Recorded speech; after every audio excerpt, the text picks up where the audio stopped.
네, 할렐루야. 8월 16일 금요일 부모님 말씀 분책에 오신 여러분 모두를 주님 이름으로 환영하고 축복합니다. 오늘 하나님께서 우리에게 허락하신 말씀은 열왕기하 23장 31절에서 24장 7절 말씀입니다. 열왕기하 23장 31절에서 24장 7절 말씀, 제가 본문을 오늘은 조금 빠르게 읽도록 하겠습니다. 31절입니다. 요아스가 왕이 될 때의 나이가 23세라 예루살렘에서 석 달간 다스리니라. 그의 어머니의 이름은 하무달이라 림나 예레미야의 딸이더라.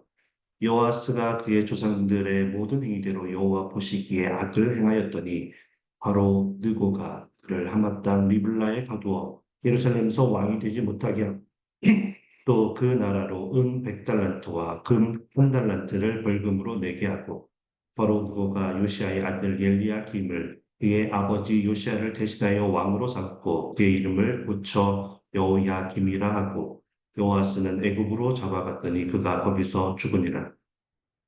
여호야김이 은과 금을 바로에게 주니라.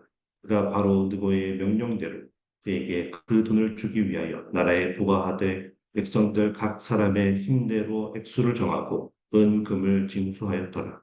여호야김이 왕이 될 때에 나이가 25세라 예루살렘에서 11년간 다스리니라. 그의 어머니의 이름은 스비다라 로마 그다야의 딸이더라. 요야김이 그의 조상들이 행한 모든 일을 따라서 여호와 보시기에 악을 행하였더라. 24장 6절입니다.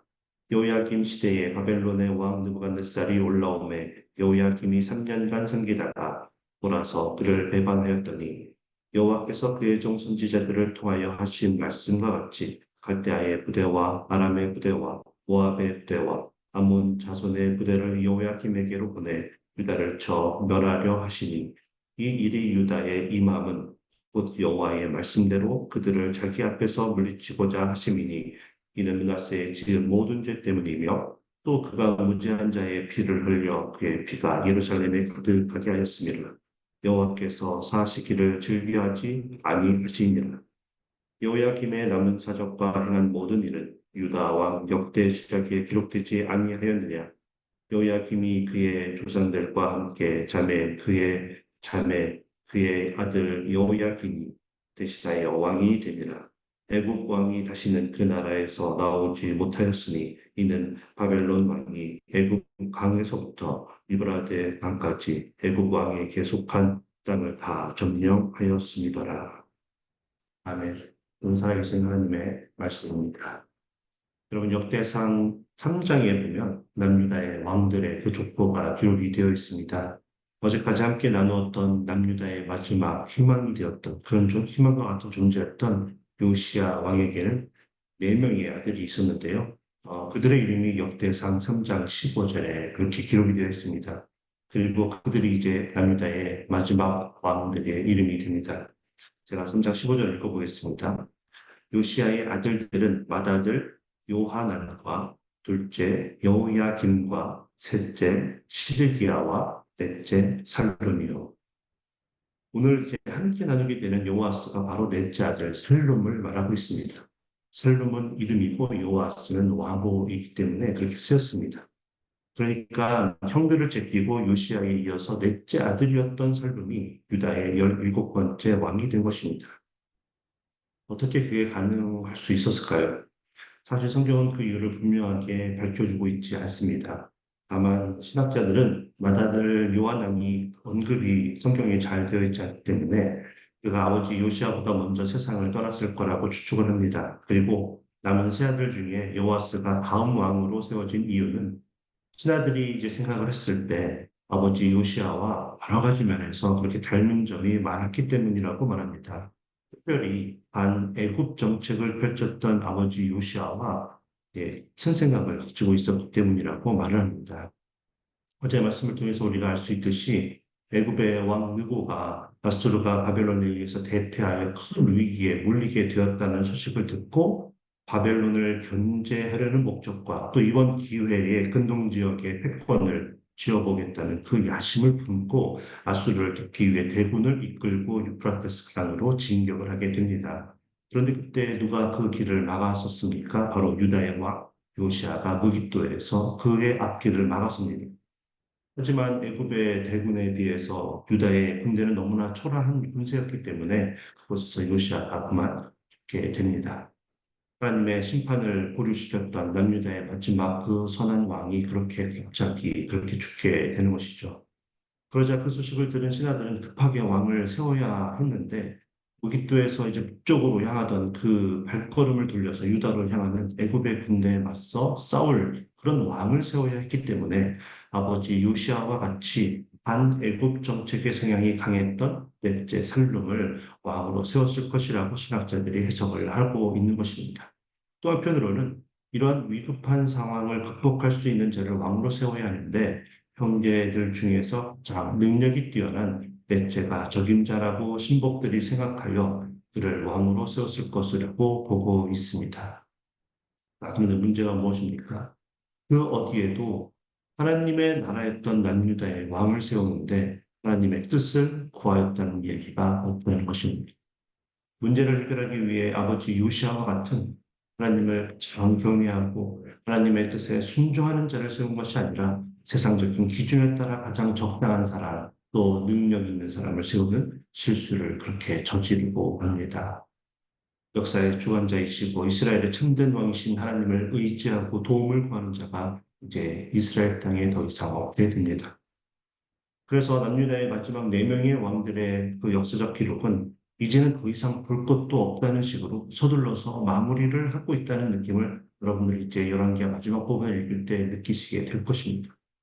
여러분 드디어 이 열왕기서를 우리가 다음 주 월요일까지 나누면 이제 끝나게 되고 화요일부터는 데살로니가 전서를 새롭게 시작하게 됩니다. 죄송합니다.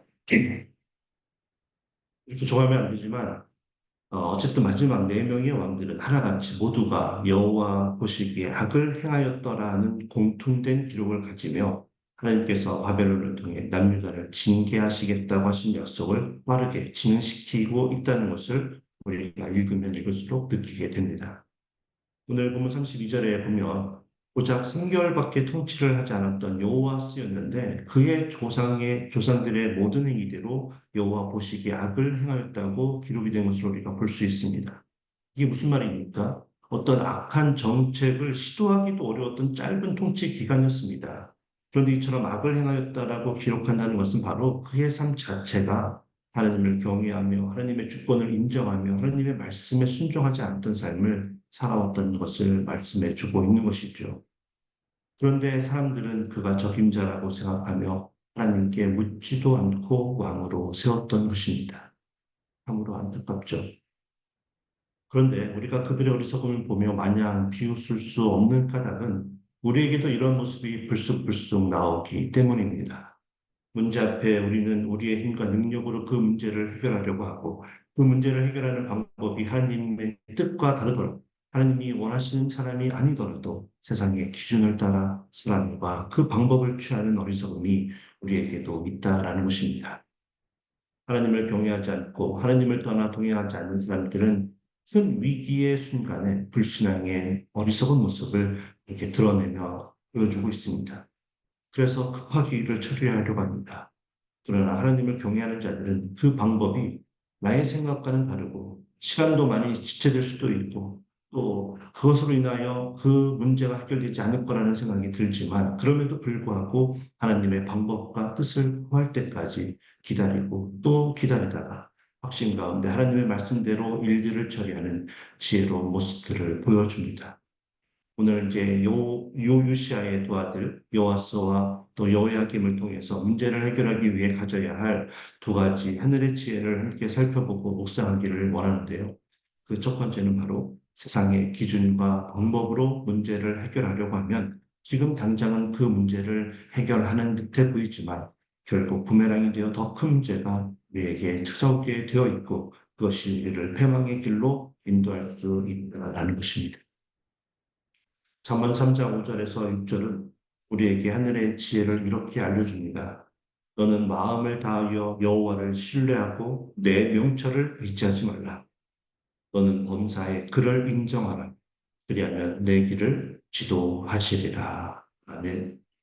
오늘 말씀을 들은 저와 여러분 모두는 우리의 명철을 의지하거나 세상의 기준으로 문제를 바라보는 모든 어리석은 생각을 버리기를 소원합니다. 오직 하나님의 기준에서 하나님이 원하시는 방법으로 하나님의 뜻을 이루기 위해 하나님의 때를 기다려서 문제를 해결하는 하늘의 지혜를 우리 모두가 소유하게 되길 주님의 이름으로 축복합니다. 자, 이제 애굽의 느고 왕은 요아스를 강제로 폐위시키고 이집트로 끌고 갑니다. 오늘 말씀을 통해 알겠지만 그는 그곳에서 이제 일생을 마치게 됩니다. 느고 왕은 이제 요시아의 두 번째 아들이었던 엘리야김을 요아스를 대신하여 유다의 왕으로 세웁니다. 그리고는 은 100달란트와 금 1달란트를 조공으로 바치게 합니다. 백성들에게 어렵게 사는 백성들에게 그것을 취하죠. 이제 유다의 자치권이 이제 애굽으로 완전히 넘어가게 된 것입니다. 그런 의미에서 오늘 본문 34절에 보면 원래 엘리야김이라는 이름이었는데 느고 왕이 여호야김이라고 이름을 붙여준 사실을 우리가 발견하게 됩니다. 고대 사회에서 이름을 부여한다는 의미는 그 사람에 대한 지배권이 자신에게 있다는 것을 말하고 있습니다. 그러니까 왕도 또는 유다의 모든 사람들도 이제 애굽의 지배를 받게 되었다는 것을 말하고 있는 것이죠. 그런데 우리가 반드시 눈여겨봐야 하는 것은 느고 왕이 엘리야김이라는 이름을 조금 웃기는 가정이긴 하지만 느고김 같은 이름으로 바꾸지 않고 하나님께서 세우셨다라는 같은 의미를 가진 여호야김으로 바꿨다는 사실입니다. 느고김이라고 지어서 느고 왕이 세웠다라고 하면 조금 이해가 가는데 왜 그는 같은 의미를 가진 여호야김이라는 이름을 엘리야김에게 주었던 것일까요?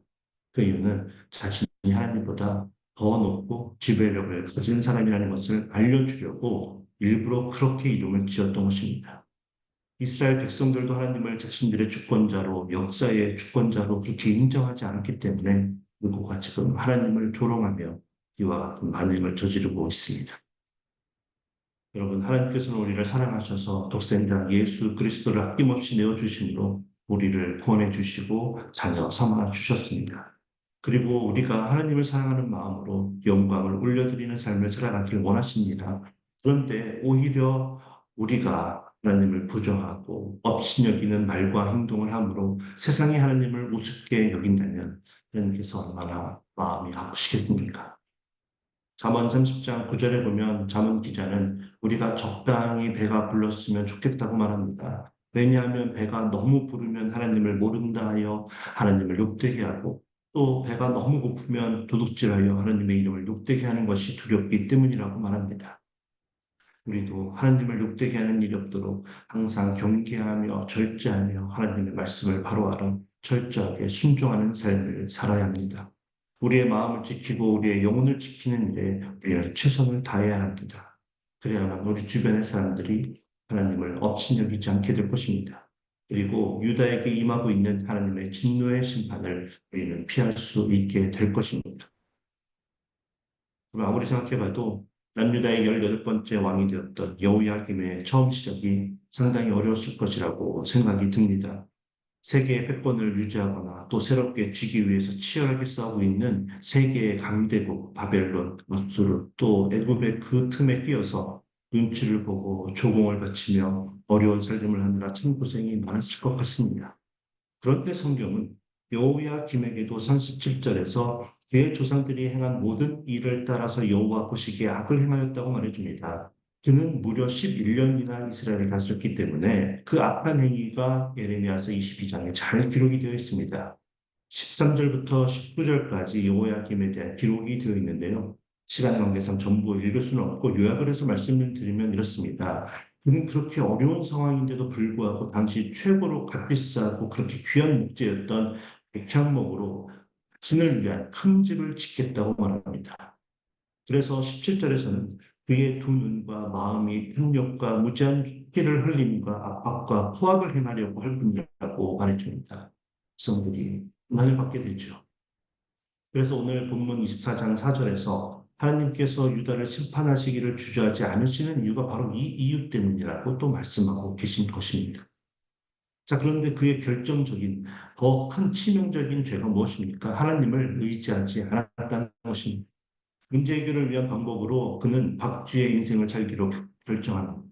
이게 무슨 말인가 하면 세상이 어떻게 변하여도 오직 하나님만을 바라보고 하나님을 역사의 주관자요 진정한 왕이라고 믿고 도움을 구하고 의지하며 문제를 해결해야 했는데 그가 주변 강대국의 정세를 살펴보면서 이리 붙었다가 저리 붙었다가 하는 박쥐와 같은 모습으로 힘의 논리를 따라 세상을 의지하며 문제를 해결하려고 합니다. 처음에 그가 누구를 의지했습니까? 자신을 왕으로 세웠던 애굽의 느고 왕을 의지했습니다. 35절에 보니까 여호야김은 하나님의 명령이 아니라 애굽의 느고 왕의 명령대로 행하였다고 말해줍니다. 그런데 얼마 지나지 않아서 국제 정세가 크게 바뀌는 매우 유명한 벨미스 전쟁이 이제 벌어지게 됩니다. BC 609년경에 요시아가 이제 길을 박아섬으로 아수르는 애굽의 도움을 받지 못하고 수도였던 니느웨 성이 함락되면서 사실상 멸망을 당하게 됩니다. 그리고 4년이라는 시간을 이제 애굽과 바벨론은 벨그미스에서 서로 우위를 차지하지 못하고 서로 경계만 하는 그런 상황의 상태에 놓이게 됩니다. 그 사이에 유다는 애굽의 지배를 받았고 그 애굽을 의지하고 있었던 것이죠. 그런데 BC 605년경에 당시 왕자였던 느부갓네살이 대대적인 공격을 감행해서 수르의 전장들과 또 애굽 군대를 거의 진멸시켜 버립니다. 그래서 애굽까지 도망가는 병사들을 쫓아가서 진멸시킬 정도로 대승을 거두게 됩니다. 그때 애굽을 완전히 박살을 냈다면 역사는 또 다른 방향으로 그렇게 흘러갔을 뻔했는데 바벨론 왕 나볼라사가 때마침 그때 죽게 됩니다. 그래서 진격을 멈추고 바벨론으로 돌아와서 느부갓네살은 왕위에 오르게 됩니다. 자, 그러자 유다의 왕 여호야김은 이제 애굽을 버리고 바벨론과 제휴를 하고 느부갓네살을 섬기기로 합니다. 그 내용이 바로 오늘 본문 24장 1절 앞부분에 나오는 것입니다. 그런데 3년 후인 BC 601년에 느부갓네살 왕이 군대를 다시 한번 일으켜서 애굽을 쳐들어갑니다. 그런데 그만 그 전투에서 패배를 당하고 퇴각을 하게 됩니다. 자, 어떤 일이 일어났을까요? 여호야김은 또다시 바벨론을 배반하고 이번에는 애굽으로 돌아섭니다. 그 내용이 바로 오늘 본문 24장 1절 후반절에 기록이 되어 있는 것입니다. 이것으로 인해서 결국 바벨론은 BC 598년에 유다를 공격하여 여호야김을 죽게 하고 여호야김의 아들이었던 여호야긴이 그 뒤를 이어 왕이 되었다가 3개월 만에 다시 또 강제 폐위를 당하고 요시아의 세 번째 아들이자 남유다의 지박 왕이었던 시드기야가 왕위에 오르게 됩니다. 하나님께서는 이스라엘 백성에게 세상 논리로 이해가 되는 것이 아니라고 전쟁의 승리가 힘의 논리로 승패가 갈리는 것이 아니라고 수치 많이 그렇게 직접 싸워주시면서 알려주셨음에도 불구하고 여호야김은 그 사실을 잊고 주변 정세의 변화에만 신경을 쓰며 강대국을 의지하며 살아보겠다는 그렇게 줄타기 외교를 그렇게 그가 어떤 모습을 보여줬다는 것입니다. 왜 그랬습니까? 그렇게 하면 자신이 누리고 있는 백현목으로 지은 큰 집에서 백성들의 고통과 신음은 아랑곳하지 않고 호의호식하며 살 수 있을 거라고 생각했기 때문이었습니다. 아버지 요시아가 종교개혁을 진행하고 전쟁 없이 애굽의 땅에서 구원하여 주신 유월절을 다시 지키는 모습을 자신의 두 눈으로 직접 목격하였음에도 불구하고 그것이 자신의 왕조와 이스라엘을 살리는 유일한 길이라는 것을 알고 있음에도 불구하고 자신의 욕망을 채우기에 아니 자신의 욕망은 지금 채워지고 있기에 박쥐의 삶을 살기로 결정했기 때문이었습니다. 그리고 그는 이처럼 바벨론이 아수르와 애굽을 무너뜨리고 당시 근동 지역의 가장 강력한 강대국으로 일어설 수 있었던 것이 하나님께서 역사하셨기 때문이라는 사실을 몰랐기 때문이었습니다. 바벨론을 일으켜서 남유다를 징계하기 위한 하나님의 계획이 이루어지고 있다는 사실을 이미 선지자를 통해서 알려주었는데도 불구하고 그것을 귀담아 듣지 않고 믿지 않았기 때문이었습니다. 오늘 말씀 이제 24장 3절입니다. 이 일이 유다의 임함은 망하게 된 것이죠. 곧 여호와의 말씀대로 그들을 자기 앞에서 물리치고자 하시니 이는 므낫세의 지은 모든 죄 때문이며 사절입니다. 또 그가 무죄한 자의 피를 흘려 그의 피가 예루살렘에 가득하게 하였습니다. 여호와께서 사시기를 즐겨하지 아니하시니라. 하나님의 하나님께서는 용서하시기를 즐겨하시는 그런 용서의 하나님이신데 왜 지금 용서하는 것을 즐겨하지 않으신다고 말씀하실까? 하나님의 말씀을 전하는 선지자들이 무죄한 피를 흘려가며 예루살렘에 가득 채우고 하나님이 아닌 우상의 선당들이 유다 땅을 가득 채우고 또 하나님을 경외하는 마음이 아니라 세상을 향한 자신의 욕망과 죄악이 예루살렘과 온 유다를 가득 채우고 있어 도저히 돌이킬 수 있는 방법이 없기 때문에 하나님께서는 공의로 심판하시고 그들을 징계함으로 그 징계를 통해 자신들의 죄를 깨닫고 돌이키기를 원하셨기 때문이었습니다. 그러므로 오늘 우리가 여호와김을 통해 배워야 할 문제 해결을 위한 하늘의 두 번째 지혜가 무엇입니까? 세상에서 해답을 찾지 말고 마치 해결해 줄 수 있을 것만 같은 강한 힘에 붙어서 의지하지 말고 오직 하나님만을 의지하고 도움을 구하는 것입니다. 그리고 이를 위해서 우리는 우리의 마음과 삶의 죄로 가득하게 되어 더 이상 손을 쓸 수 없는 지경에 이르기 전에 하나님께 회개로 나아가야 할 것입니다. 훗날 하나님께서 약속하신 70년의 바벨론의 포로 기간이 끝나고 예루살렘으로 돌아오게 되었을 때 익명의 시인이 감사와 찬양으로 쓴 시편 146편에 보면 3절에서 5절에 이렇게 심판하셨지만 공의로우신 하나님을 찬양하는 것을 우리가 발견할 수 있습니다. 시편 146편 3절에서 5절입니다. 귀인들을 의지하지 말며 도울 힘이 없는 인생도 의지하지 말지니 그의 호흡이 끊어지면 흙으로 돌아가서 그 날에 그의 생각이 소멸하리로다. 야곱의 하나님을 자기의 도움으로 삼으며 여호와 자기 하나님에게 자기의 소망을 두는 자는 복이 있도다. 아멘.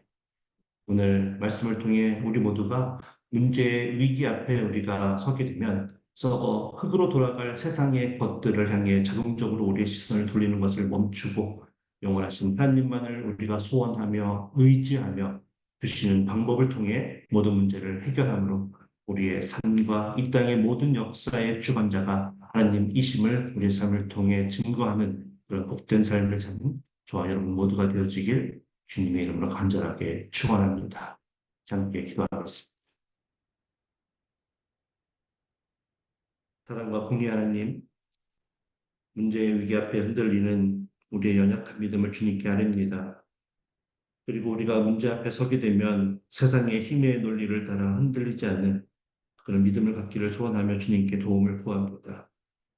지금까지 인류의 모든 역사를 주관하시고 죄에 대해 엄하게 심판하셨던 공의의 하나님을 생각하며 우리의 모든 문제를 주님 앞에 올려드리며 주님을 의지하며 주시는 말씀으로 그 문제들을 해결하기 위해서는 허락하신 모든 오늘 하루를 지내는 우리 모두가 되게 하여 주시옵소서.